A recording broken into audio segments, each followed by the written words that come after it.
this vote? Hey there, Mike. Well, the unanimous vote that occurred just about an hour or so ago does not come entirely as a surprise. While there was a slight chance that Russia and China would veto or abstain from this vote, that was unlikely given that this version of the resolution is a watered-down version from a previous draft that had called for a complete oil embargo and for an asset freeze and travel ban on the DPRK's leader, Kim Jong-un. But it seems that intense negotiations that have taken place over the past few days have reached some sort of a compromise in a bid by the United States to get Russia and China on board in order for this resolution to pass. And it passed quite unanimously. And let's take a listen to what U.S. Ambassador Nikki Haley and China's Ambassador Liu Jieyi have to say.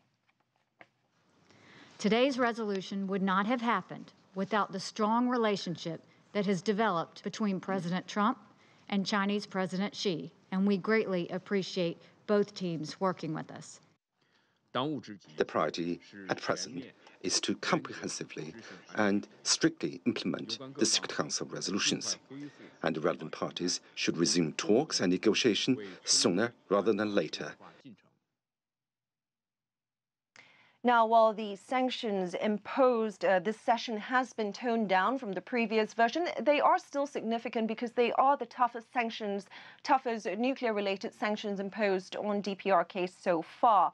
Now, it targets the country's last remaining key exports with a textile ban that accounts for nearly $800 million of revenues each year. It also caps oil exports to the DPRK at current levels and slashes 55% of refined petroleum products. And the whole point here is to strangle the country's ability not just to fund but fuel both its nuclear weapons program as well as its ballistic missile program. Mike? Lilian, what impact is this likely to have, though, on the DPRK since it's repeatedly defied sanctions?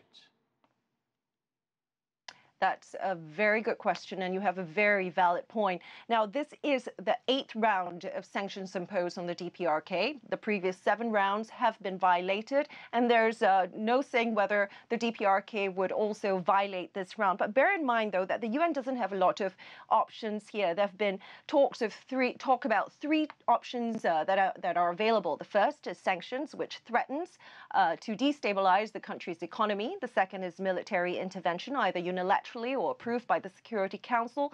That runs the risk of a collapse of the government. So the options are limited. Yeah, nothing but bad options out there. Lilian from New York.